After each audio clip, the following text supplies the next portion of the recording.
यहाँ पे 2 स्क्रू उठाने, लेकिन एक के बाद एक उठाने और पूर्ति रहित विधि से उठाने हैं। तो एक बार जो स्क्रू उठा लिया उसको वापस अंदर नहीं रखना है। तो अगर पहली बार स्क्रू उठाएंगे तो अगर वो डिफेक्टिव हुआ तो उसको हम वापस अंदर नहीं रखेंगे, तो डिफेक्टिव में से 4 में से कम हो जाएगा तो 3 हो जाएगा, और नॉन डिफेक्टिव में से 8 का 8 रहेगा, टोटल 12 में से 1 कम हो जाएगा तो 11 हो जाएगा। लेकिन अगर पहली बार उठाया वो स्क्रू नॉन डिफेक्टिव हुआ, हाँ, त्रुटि मुक्त हुआ, तो डिफेक्टिव जो है वो 4 का 4 रहेगा, लेकिन नॉन डिफेक्टिव में से एक उठाया हुआ है तो चुना गया है, तो फिर वो 1 कम हो जाएगा और टोटल 12 में से 1 कम होकर 11 हो जाएगा। अभी पहली बार उठाया हुआ स्क्रू अगर डिफेक्टिव है तो उस घटना की संभावना 4/12 है। यहाँ पे मैंने 1 नंबर दिया है और नॉन डिफेक्टिव को D डैश दिया है, और पहली बार उठाया हुआ इसलिए 1 नंबर दिया है, तो P of D dash D1 dash, है ना। अगर पहली बार उठाया हुआ स्क्रू नॉन डिफेक्टिव है तो 8/12 हो जाएगा, 4/12 और 8/12, 4/12 एंड 8/12।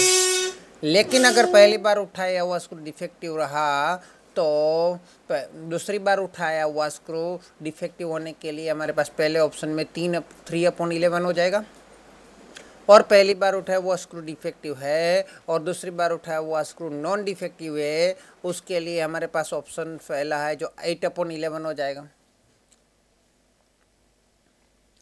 लेकिन पहली बार उठाया हुआ स्क्रू डिफेक्टिव नहीं है ना, तो 8/11।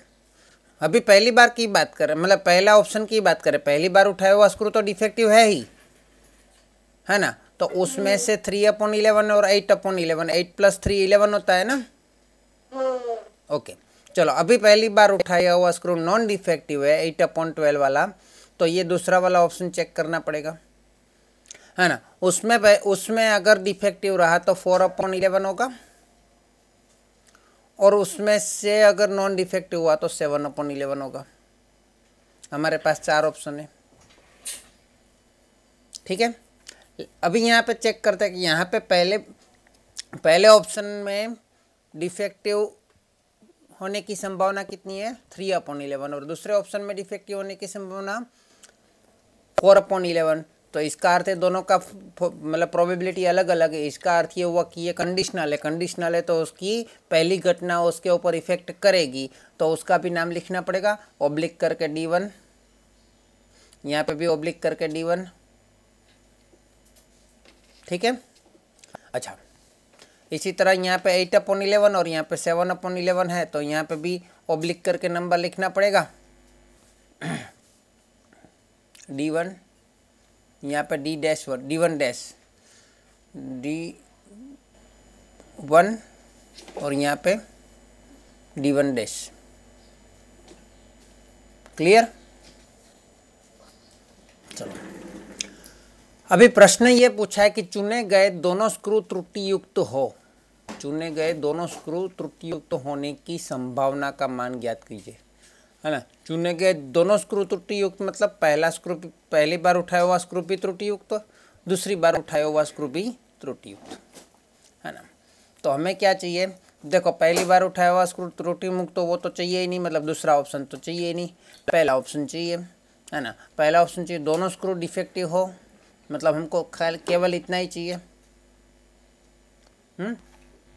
तो यहाँ पे हम कर सकते हैं कि पहली बार उठाया हुआ स्क्रू भी त्रुटि युक्त हो और दूसरी बार उठाया हुआ स्क्रू भी त्रुटि युक्त हो, है ना। मतलब दोनों स्क्रू चुने गए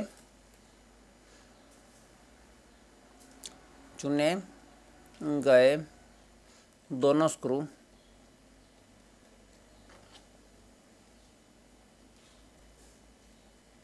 त्रुटि युक्त हो।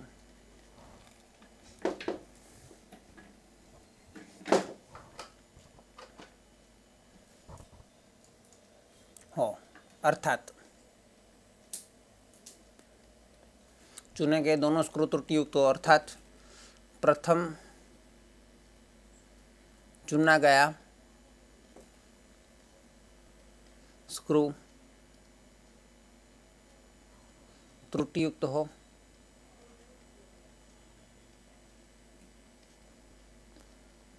और दूसरा चुना गया स्क्रू त्रुटियुक्त हो।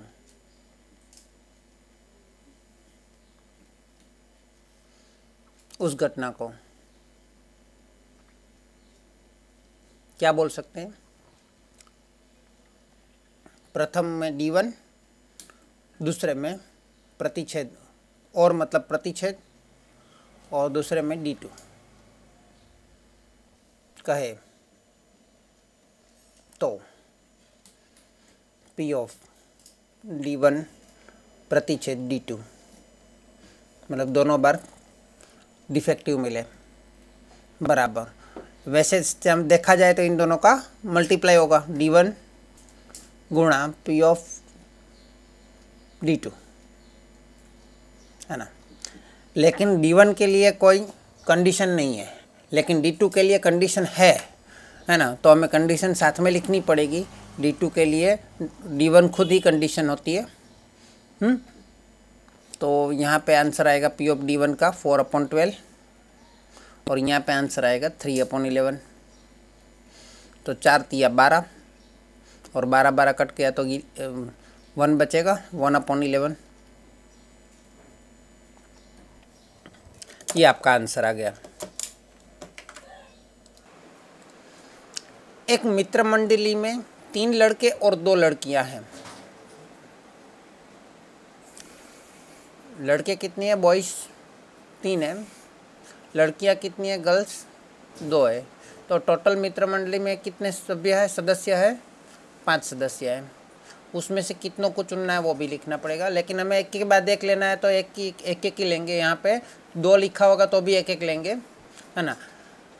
इस मित्र मंडली में से एक के बाद एक ऐसे 2 व्यक्तियों को गाने के लिए पूर्ति सहित यादृच्छिक रूप से चुना जाता है। यहाँ पे पूर्ति सहित का यूज हुआ है, ध्यान दीजिएगा। जब पूर्ति सहित होता है तो निरपेक्ष घटना बन जाती है। निरपेक्ष घटना इसलिए बनती है क्योंकि वो वापस 5 का 5 हो जाता है टोटल। और जो बॉयज़ है तो 3 का 3 रहेगा और गर्ल्स है तो 2 का 2 ही रहेगा। एक ही व्यक्ति वापस 2 बार भी गाना गा सकता है।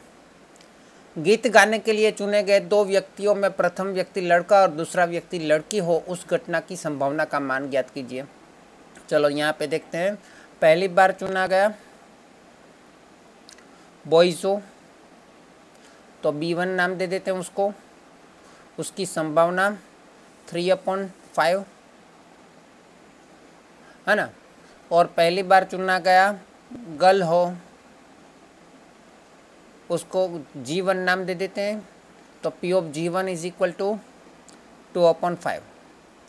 लेकिन जो चुना जाता है उसको वापस अंदर चला जाना है ना। इसलिए दूसरी बार चुना गया बॉय हो। यहाँ पे इसका आंसर क्या आएगा? वापस 3 में से एक को चुना गया, वापस उसको अंदर भेज दिया, पूर्ति सहित कर दिया, पूर्ति उसकी वापस कर दी, है ना। तो वापस 3/5 ही रहेगा, इसमें से कोई कम होने वाला नहीं है ना। इसी तरह P ऑफ G2 वो भी 2/5 हो जाएगा। यहाँ पे भी P ऑफ B2 3/5 रहेगा और यहाँ पे भी G2 2/5 ही रहेगा। क्लियर? तो यहाँ पे देखो आप चेक कर सकते हो कि दोनों का जो संभावना है ऊपर वाले का मतलब B2 का यहाँ पे भी 3/5, B2 का यहाँ पे भी 3/5 है। तो यहाँ पे अलग अलग नाम देने की ज़रूरत नहीं है, क्योंकि वो आगे वाली घटना उसको इफेक्ट नहीं करती है। तो सीधा यहाँ पे ब्रैकेट ओवर कर सकते हैं। क्लियर? B1 नाम नहीं दे सकते? 1 क्यों दे भाई? B1 तो यहाँ पे दिया है ना, यहाँ पे B2 दिया है। तो सेम ही तो है। नहीं, वो तो अलग अलग तो बताना ही पड़ेगा। दोनों तो सेम ही आंसर है। नहीं, ये पहली बार चुना गया है, ये दूसरी बार चुना गया है। आंसर वहाँ पे सेम है, उसकी बात नहीं हो रही। यहाँ पे सेम है कि नहीं, पहली बार की घटना दूसरी बार को इफेक्ट कर रही है कि नहीं, वो हमें चेक करना है ना। इसलिए पहली बार और दूसरी बार को तो अलग अलग बताना ही पड़ेगा।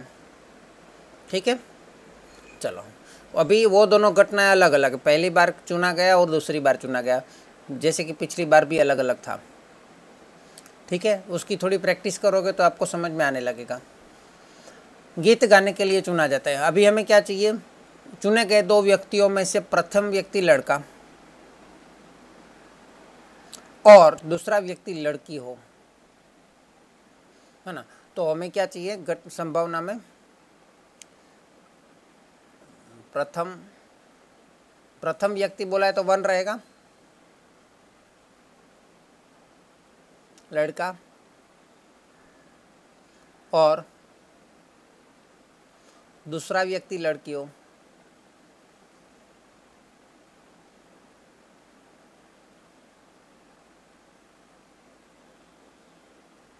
तो प्रथम व्यक्ति लड़का तो कौन आएगा?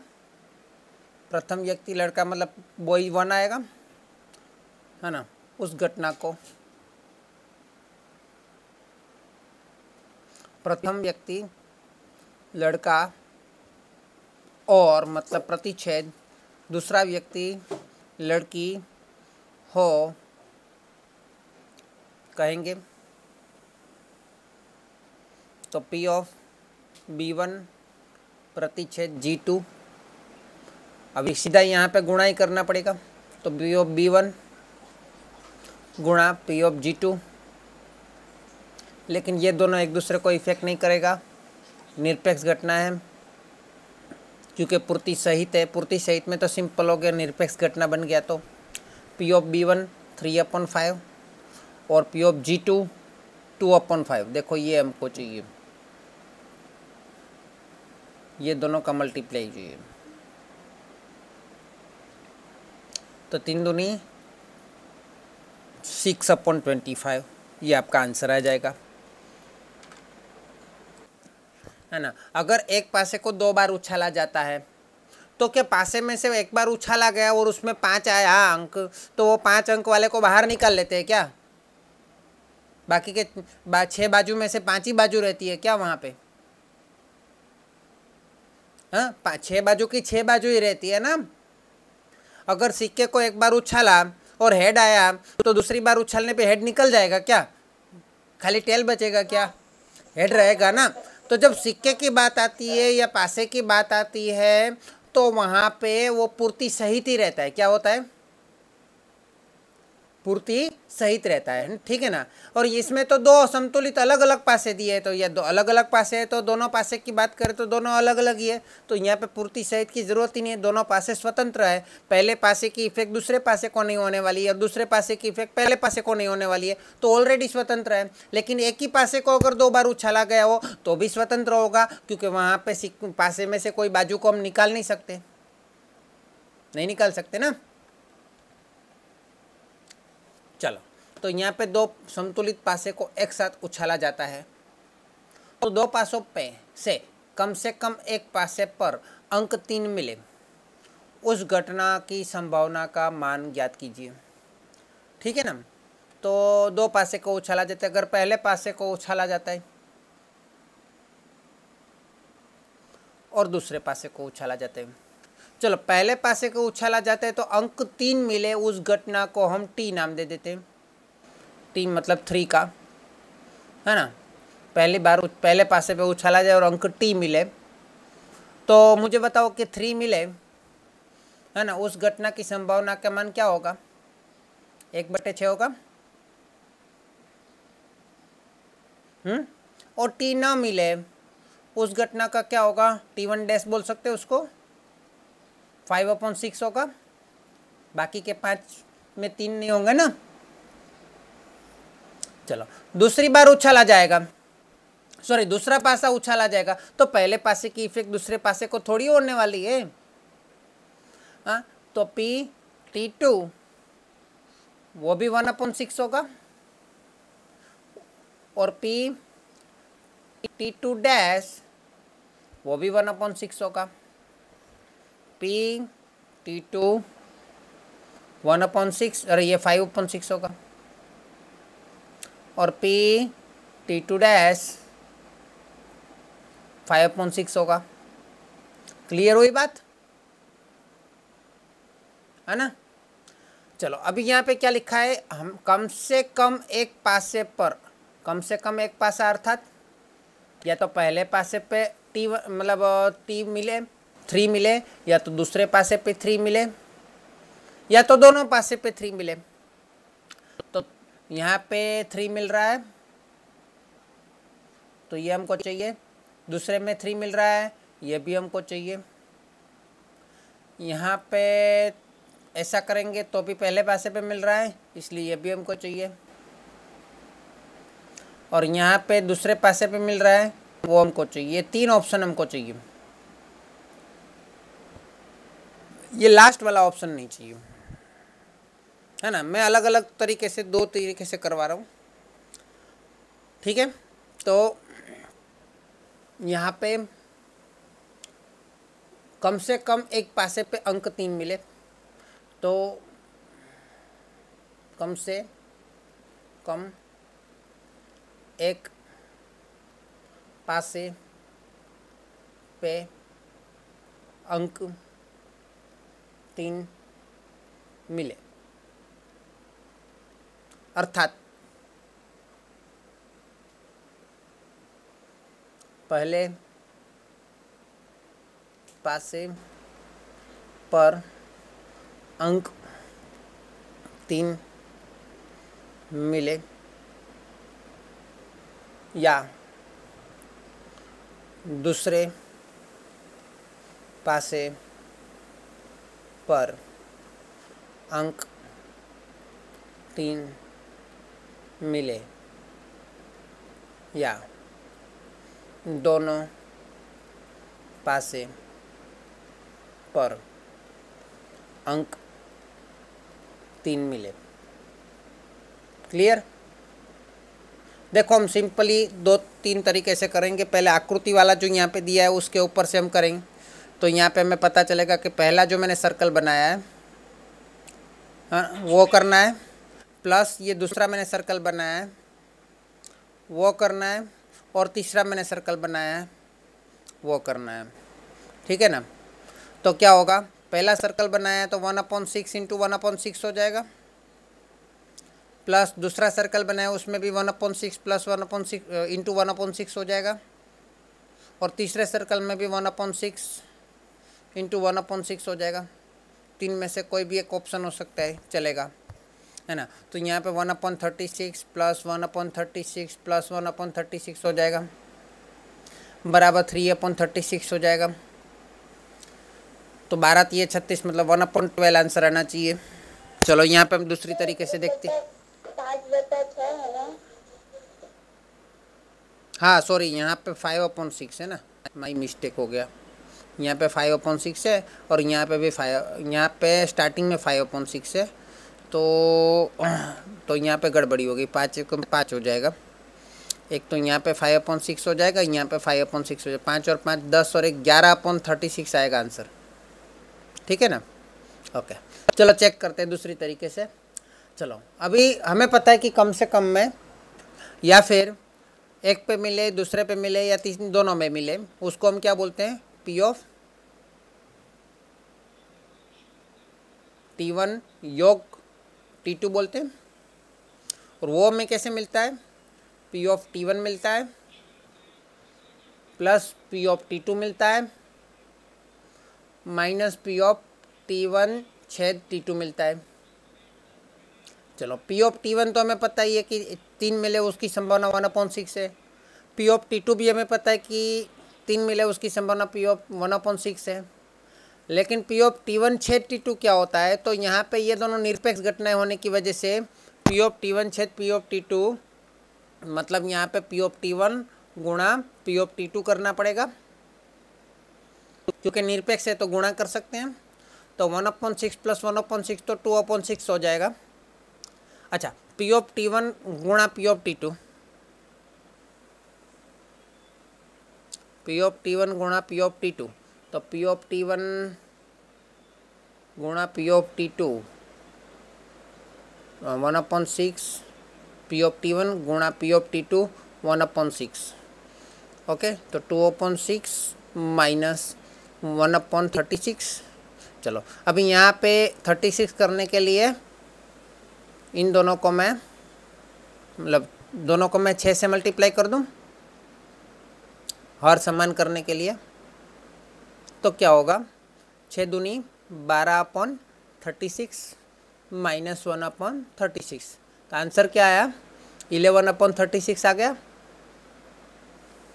चलो ये हमारी रेगुलर मेथड, सूत्र वाली मेथड क्लियर।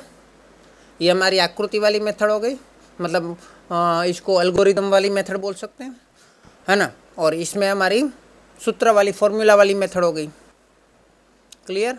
और एक मेथड से हम कर सकते हैं, और एक मेथड क्या है, हमारी सिंपल सी मेथड है। हम वो 6 मतलब 1 1 1 2 1 3 1 4 1 5 1 6 है ना, ऐसा करते थे ना, 2 1 2 2 2 3 2 4 2 5 2 6, दोनों पासे के टोटल 36 अंक मिलते थे, याद है ना सबको। हाँ। अच्छा अभी अभी कल्पना करके याद करो कि उसमें पहले पासे पे 3 अंक मिले, ऐसे कितनी घटनाएं होगी उसके अंदर, 6 होगी, 3 1 3 2 3 3 3 4 3 5 3 6 और 3 7 3 7 नहीं होगा, 3 6 तक होगा, 6 होगी।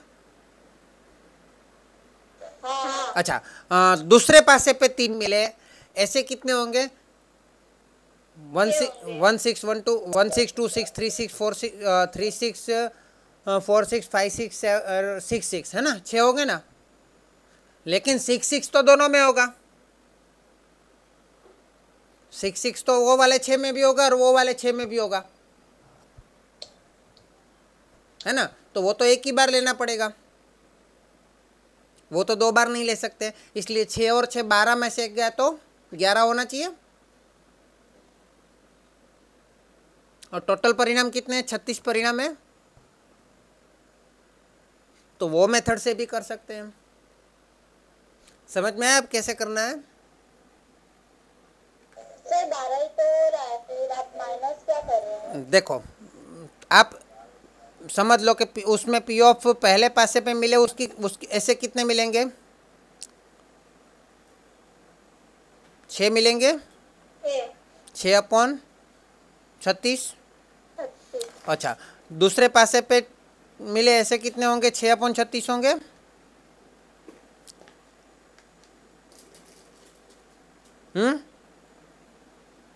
अभी मुझे बताओ पी ऑफ T1 छेद T2 क्या होगा।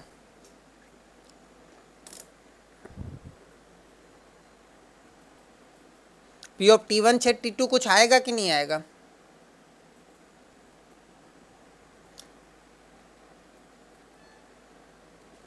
दोनों ही पासे पे 6 6 मिल सकता है कि नहीं मिल सकता। मिल सकता है। हाँ तो ऐसा भी आएगा कि नहीं 1/36 1/36।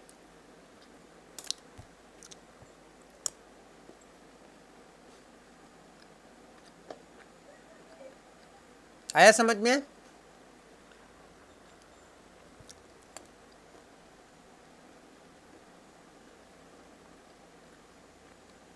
अब मुझे बताओ पी ऑफ T1 योग T2 कितना होगा। 11/36। क्लियर। हाँ सर। वर्षा ऋतु में भिन्न भिन्न राज्यों के 2 शहरों ए तथा बी में क्रमशः 60% तथा 75% दिनों में वर्षा होती है। 2 अलग अलग शहर है ए तथा बी। तो शहर ए में वर्षा होने की संभावना 60% और शहर बी में वर्षा होने की संभावना 75% है। तो पी ऑफ ए 60% मतलब 0.60 ले सकते हैं, और शहर बी में वर्षा होने की संभावना 75% मतलब 75/100 ले सकते हैं। चलो अभी और एक चीज़ मैं आपको बता दूं कि पी ऑफ ए शहर ए में वर्षा ना होने की संभावना कितनी हो सकती है। पी ऑफ ए डैश कितना हो सकता है 40। Very good. तो 40/100 लिख सकता हूँ मैं। और शहर बी में वर्षा ना होने की संभावना कितनी हो सकती है? 25%। 25/100। वेरी गुड, हाँ शाबाश, इतना आ जाए तो क्या चाहिए और।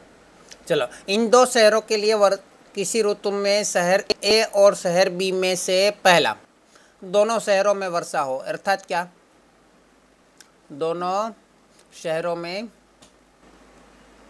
वर्षा हो, अर्थात वेरी गुड, शहर ए में भी वर्षा हो और शहर बी में भी वर्षा हो, तो P ऑफ ए प्रतिच्छेद बी। अभी मुझे ये बताओ कि शहर ए में वर्षा होगी तो शहर बी ये बोलेगा कि भाई मैं उसमें वर्षा हुई इसलिए मेरे में नहीं होगी, या उसमें वर्षा हुई तो मेरे में भी होनी चाहिए, ऐसा बोलेगा शहर बी? ना। दोनों निरपेक्ष घटना है, दोनों एक दूसरे को इफेक्ट करेगा? नहीं करेगा ना आशीष? शहर ए में वर्षा होगी तो शहर बी में वर्षा होगी, ऐसा कह सकते हैं? नहीं सर। इसलिए वो दोनों निरपेक्ष घटना है, और निरपेक्ष घटना होती है तो सीधा यहाँ पे गुणा कर देने का प्रतिच्छेद ढूंढने के लिए। ठीक है, ठीक है, हाँ सर। तो सीधा कीमत रखते हुए गुणा कर देते, 75 गुणा 6 करेंगे तो 300 आएगा, नहीं 4 करेंगे तो 300 आएगा, 450 कितना आएगा? 450। 450 मतलब 4500 बटे में 100, तो 2 जीरो तो कट गया, तो कितना आया? 45% या फिर 0.45। क्लियर? हाँ। चलो, कम से कम एक शहर में वर्षा हो, मतलब शहर ए में वर्षा हो या शहर बी में वर्षा हो या दोनों ही शहर में वर्षा हो, मतलब P ऑफ ए योग बी हो जाएगा, और P ऑफ ए योग बी क्या होगा? P of A plus P of B minus P of A छेद बी। P ऑफ ए कितना है? 0.60, P ऑफ बी कितना है? 0.75, और P of H H B कितना है? 0.45। क्लियर? सर कम से कम बोला तो दोनों लेने का होता है। हाँ, कम से कम मतलब ए वाला भी ले लेने का, बी वाला भी ले लेने का, और मतलब ए वाला भी हो सकता है, बी वाला भी हो सकता है, दोनों भी हो सकता है। बराबर है, तो कितना आंसर आएगा? 0.90। ओके, या फिर 90% बोल सकते हैं। चलो, तीसरा सवाल, मात्र एक ही शहर में वर्षा हो, अर्थात ये कौन बताएगा मुझे? मात्र एक ही शहर में वर्षा हो, बोलो। ए में हो बी में ना हो, ऐसा बी में हो तो ए में ना। Very good, very good. शहर ए में हो तो बी में ना हो, या फिर शहर बी में हो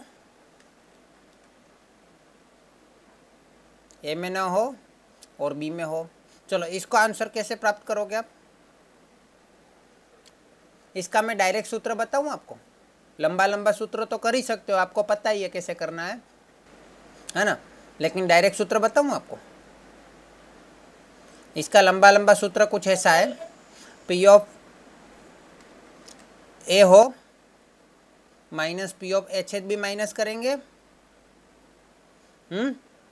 फिर P ऑफ बी प्लस करेंगे, उसमें से P of H H B minus करेंगे, है ना। लेकिन इसमें से पहला 3 जो है ना, वो तो हमारा P ऑफ ए योग बी है, देखो,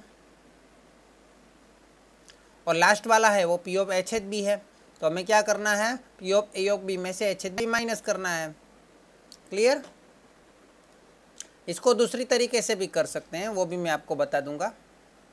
तो P ऑफ ए योग बी कितना है? 0.90 minus P of H H B कितना है? 0.45 बराबर 0.45 आंसर आ गया। चलो, मैं इसको थोड़ा सा दूसरी तरीके से बता देता हूँ। मैंने यहाँ पे बताया P of H H B dash, तो ऐसे भी तो कर सकते हैं, P of H H B dash. कैसे कर सकते हैं P of H H B dash? Plus P of A dash छेद बी। तो हमने बी डैश और ए डैश तो ढूंढा ही है, तो पी ऑफ ए गुणा P of B dash plus P of A dash गुणा पी ऑफ बी। ऐसे भी कर सकते हैं कि नहीं? चलो चेक कर लेते हैं ऐसा आंसर आता है कि नहीं। पी ऑफ ए 0.60 गुणा P of B dash 0.25 plus P of A dash 0.40 गुणा P of B dash B 0.75। Check करो 0.60 गुणा 0.25 कितना आ रहा है? 0.15 प्लस 0.40 गुणा 0.75 कितना आ रहा है? 0.30। कितना है आंसर? 0.45 आ गया।